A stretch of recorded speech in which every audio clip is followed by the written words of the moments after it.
اعوذ باللہ من الشیطان الرجیم الحمدللہ رب العالمین والصلاة والسلام علی اشرف المرسلین سیدنا و نبینا محمد وعلی آلہ واصحابہ وازواجہ وذریاتہ اجمعین اما بعد فاعوذ باللہ من الشیطان الرجیم بسم اللہ الرحمن الرحیم رب اشرح لی صدری ویسر لی امری واحلل عقدۃ من لسانی یفقہوا قولی آمین یا رب۔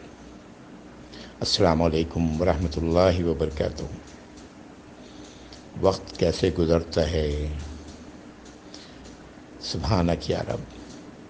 آج 14واں روزہ ہے، رمضان المبارک کے 14 دن گزر گئے۔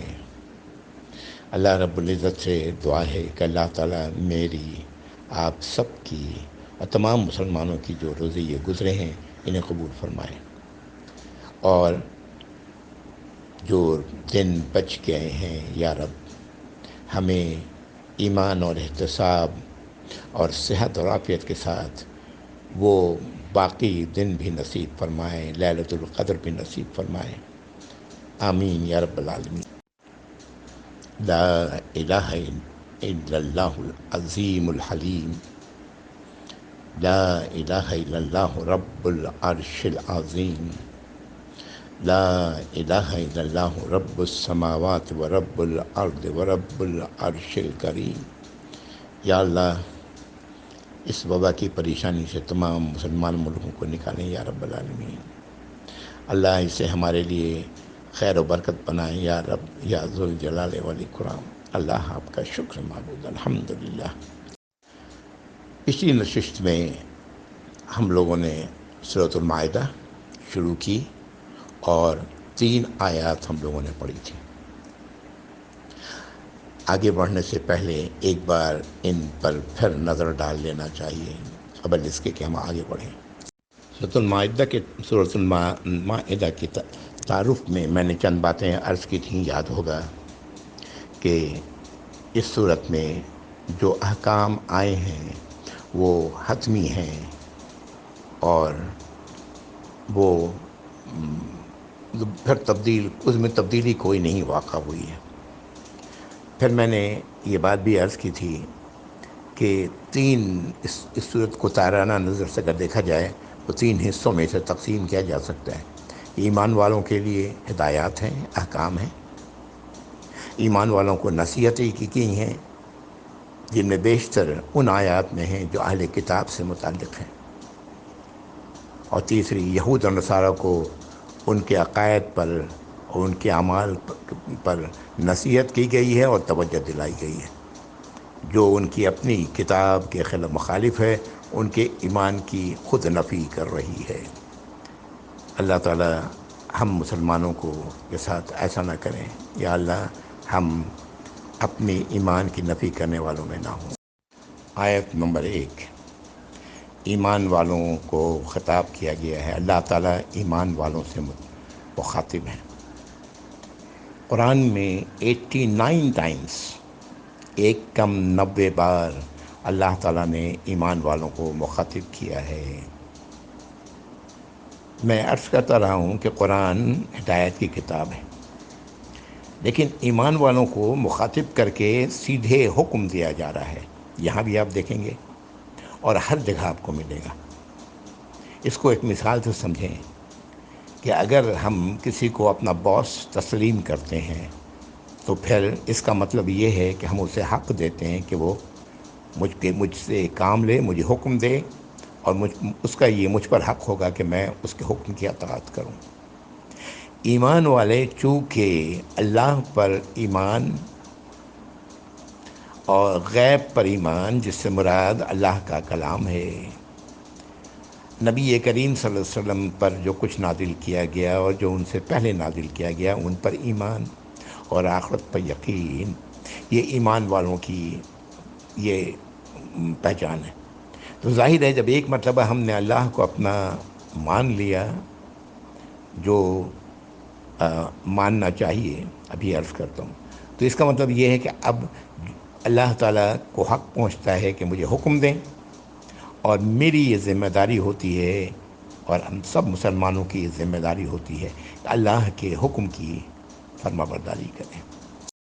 اللہ رب العزت کے صفات ایک کم 100 بتائے گئے، بلکہ اس سے بھی زیادہ ہیں، لیکن جو اہم صفت ہے اللہ رب العزت کی صفات ہیں، وہ اللہ تعالیٰ نے قرآن کی آخری صورت میں بالکل واضح کر دیا ہے۔ کیوں کہ قرآن کی تکمیل ہو رہی ہے۔ اللہ تعالیٰ ملک الناس ہیں، اللہ تعالیٰ رب الناس ہیں، تمام قل اعوذ برب الناس، اللہ تعالیٰ تمام انسانوں کے رب ہیں۔ ملک الناس، اللہ کی تمام انسان اللہ کی ملکیت ہیں، اللہ بادشاہ ہیں، اللہ آقا ہیں تمام انسانوں کے۔ الہ الناس، اللہ الہ ہیں تمام لوگوں کے۔ یہی تو وہ ساری بات ہے جہاں جا کے معاملہ بگڑتا ہے۔ اللہ کے سوا کسی اور کو الہ تسلیم کرنا قرآن میں آپ کتنی بار دیکھ چکے ہیں۔ نو انسانی نے یہیں سے ساری بگاڑ پیدا ہوئی۔ آیت نمبر 1 سورۃ المائدہ، اللہ تعالیٰ فرما رہے ہیں کہ اے ایمان والو، اپنے معاہدوں، قول و قراروں کو پورا کرو، عقود کو پورا کرو، جو تم گرہ مانتے ہو معاملات میں اس کو پورا کرو۔ تمہارے لیے مویشی چوپائے حلال کیے گئے ہیں، سوائے ان کے جو تمہیں پڑھ کے سنائے جاتے ہیں۔ احرام کی حالت میں شکار کرنا تم پر حرام ہے جب تک کہ احرام سے تم نکل نہ جاؤ، بے شک اللہ جو چاہتے ہیں حکم دیتے ہیں۔ ایک دو لفظوں کی حدیث میں نے کئی بار دہرائی ہے، ایک بار آج پھر دہرا رہا ہوں۔ الدین المعاملہ، دین معاملہ کا نام ہے، ڈیلنگس، ہاؤ اے مسلم، ایمان والا کس طرح ڈیل کرتا ہے۔ سب سے پہلے اس کی ڈیلنگ اللہ کے ساتھ کیسی ہے۔ ابھی جیسے میں نے عرض کیا کہ ان 3 صفات، اہم صفات کے ساتھ اللہ رب ہے میرے، اللہ میرے بادشاہ ہیں، میرے حاکم ہیں، میرے آقا ہیں، اور اللہ الہ ہیں میرے۔ تو یہ اللہ کے ساتھ ڈیلنگ، اور پھر انسانوں کے ساتھ ڈیلنگز۔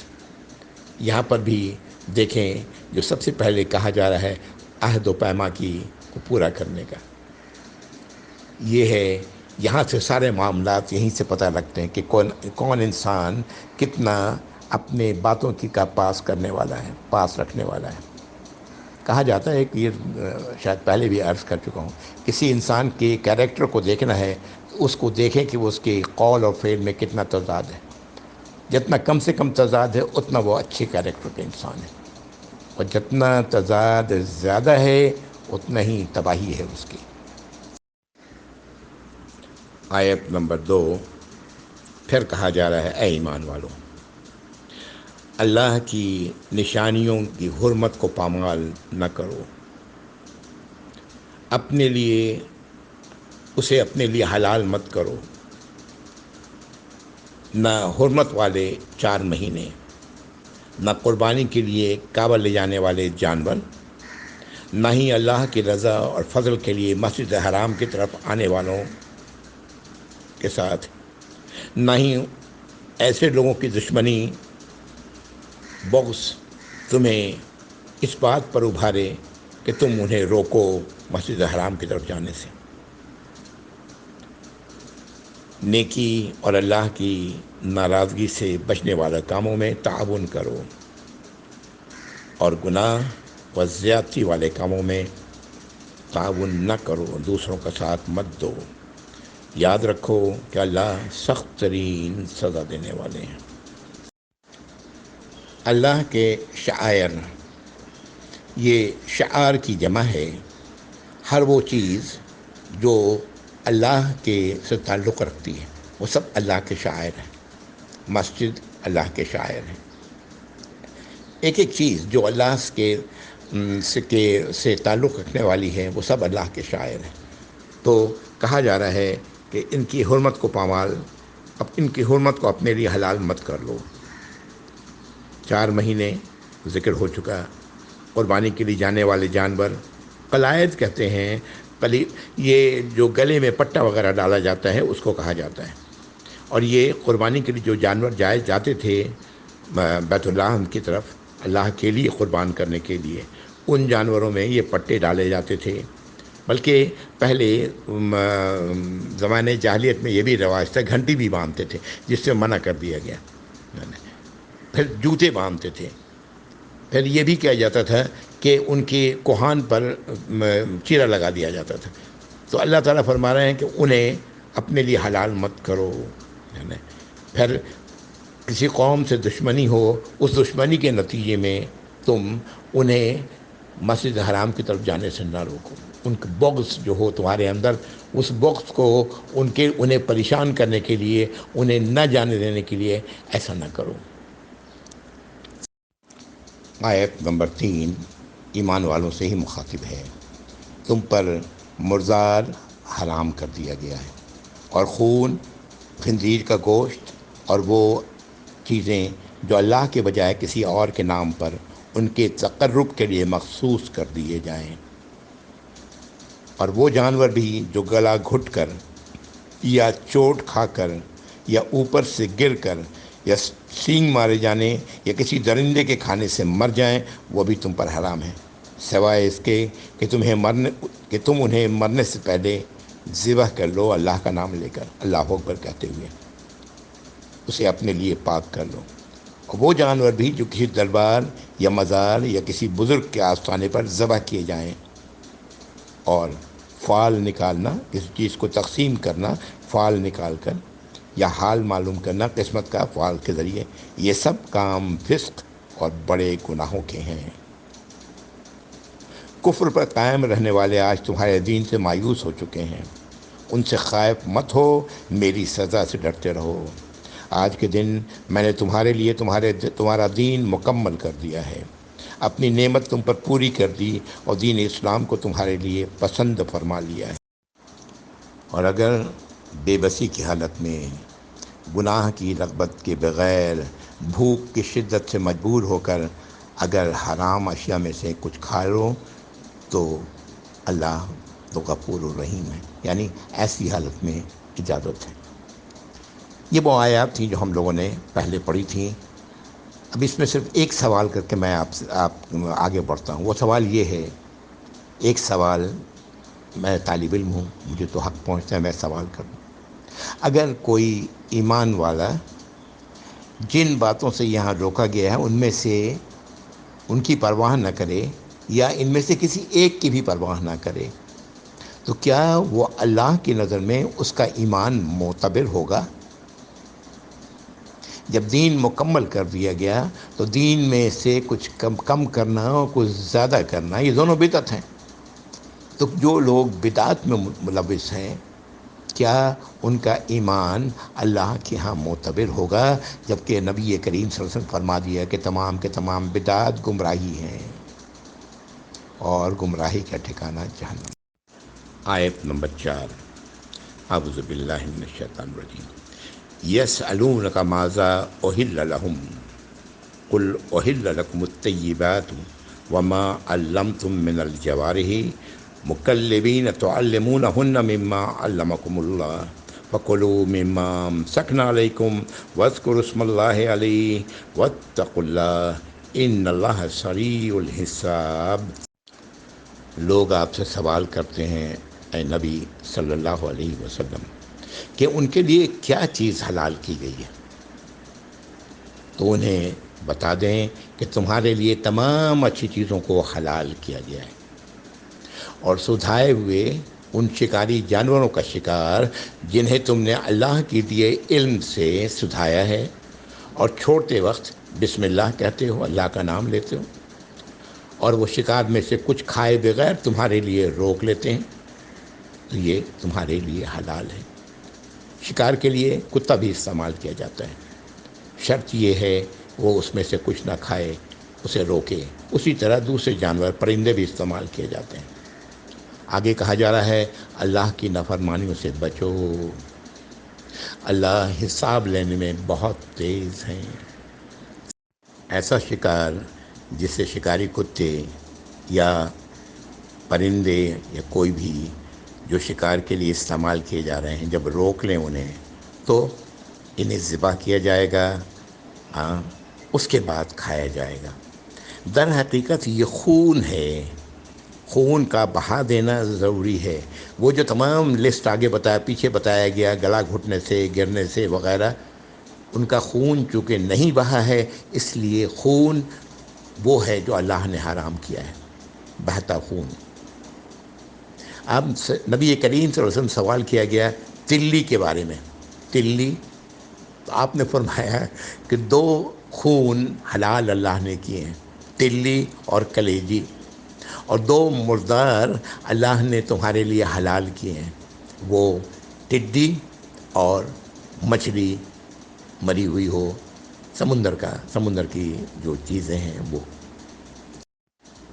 کھانے پر بسم اللہ کا کہنا، کھانے والی چیز پر ذبح کرتے وقت بسم اللہ کا کہنا، بسم اللہ، اللہ اکبر، اس کی ایک بڑی پیاری حدیث ہے کہ نبی کریم صلی اللہ علیہ وسلم ایک موقع پر کھانے پر بیٹھے ہوئے تھے، اور بھی لوگ ہوں گے، صحابہ بھی ہوں گے، کہ ایک بدو ایک دم بھاگتا ہوا آیا اور آ کر کے اس نے کھانے پر ہاتھ ڈالا۔ آپ نے فوراً اس بدو کا ہاتھ پکڑ لیا۔ اتنے میں ایک بچی بھی آئی اور وہ بھی بھاگتی ہوئی آئی اور کھانے پر ہاتھ ڈالا۔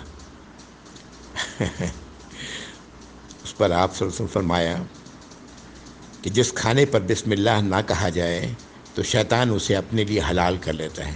وہ پہلے تو اس بدو کے ساتھ آیا تو اس کا ہاتھ میں نے پکڑ لیا، اس لڑکی کے ساتھ آیا، اس کا بھی ہاتھ میں نے پکڑ لیا، اس کا بھی ہاتھ میں نے پکڑ لیا۔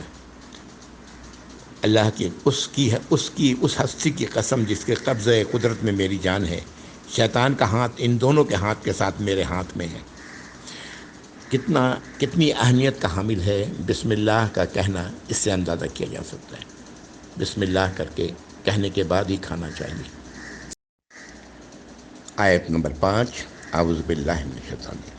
اليوم أحل لكم الطيبات وطعام الذين أوتوا الكتاب حل لكم وطعامكم حل لهم والمحصنات من المؤمنات والمحصنات من الذين أوتوا الكتاب من قبلكم إذا آتيتموهن أجورهن محسنين غير مسافحين ولا متخذي أخدان ومن يكفر بالإيمان فقد حبط عمله ومن يكفر بالإيمان فقد حبط عمله وهو في الآخرة من الخاسرين۔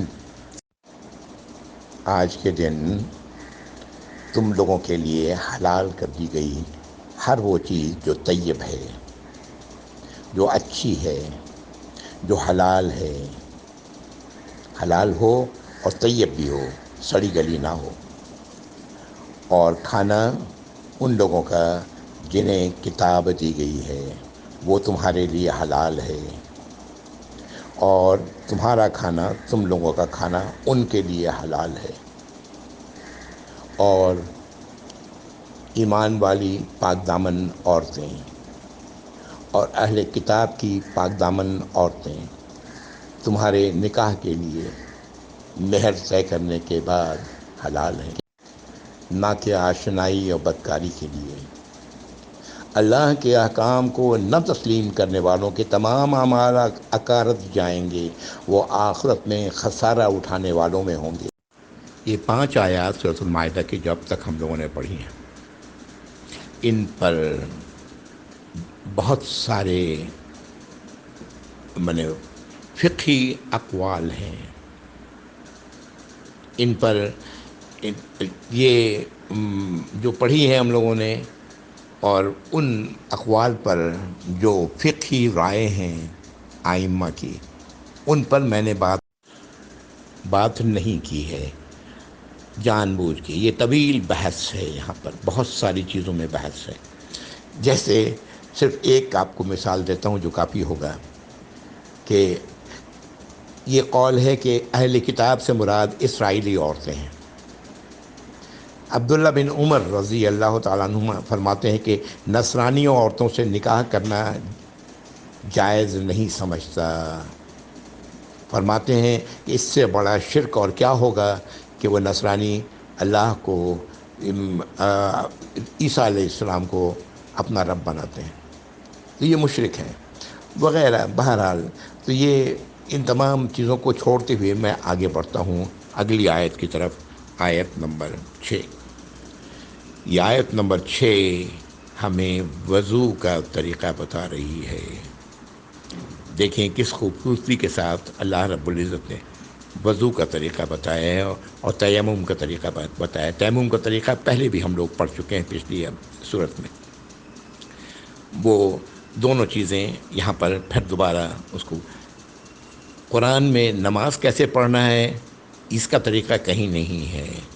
اس کا طریقہ ہمیں اللہ کے نبی صلی اللہ علیہ وسلم سے ملتا ہے صلی اللہ علیہ وسلم.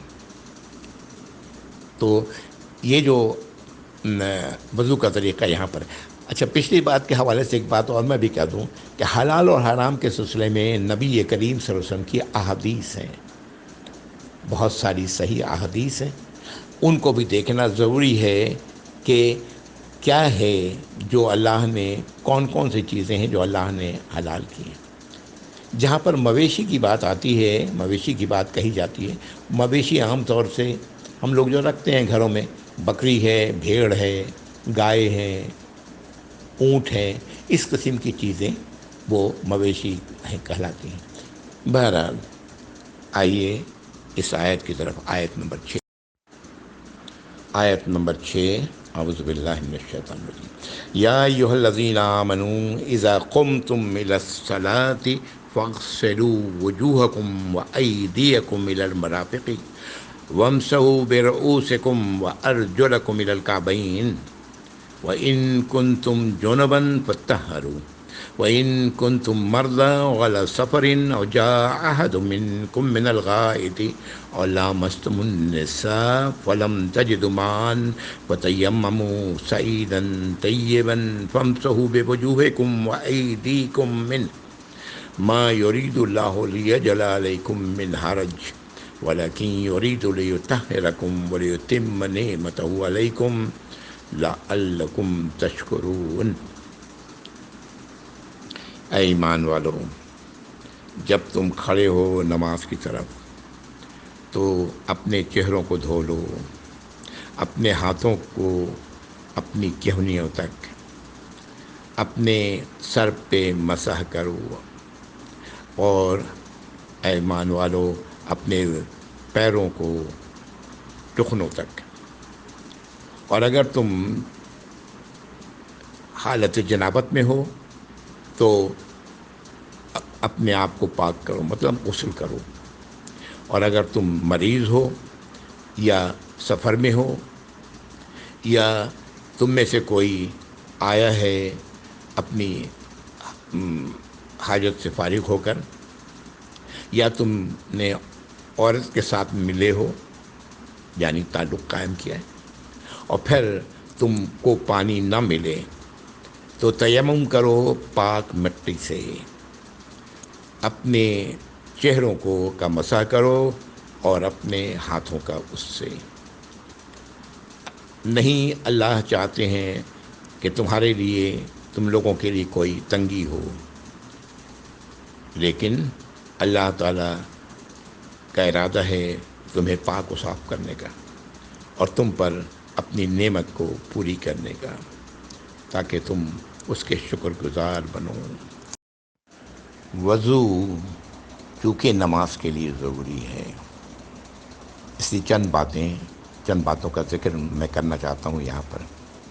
وضو کرنے سے پہلے بسم اللہ کہنا چاہیے، اور آپ صلی اللہ علیہ وسلم کا ایک قول ملتا ہے کہ اگر ایسا نہ کیا گیا تو پھر وضو ہی نہ ہوا.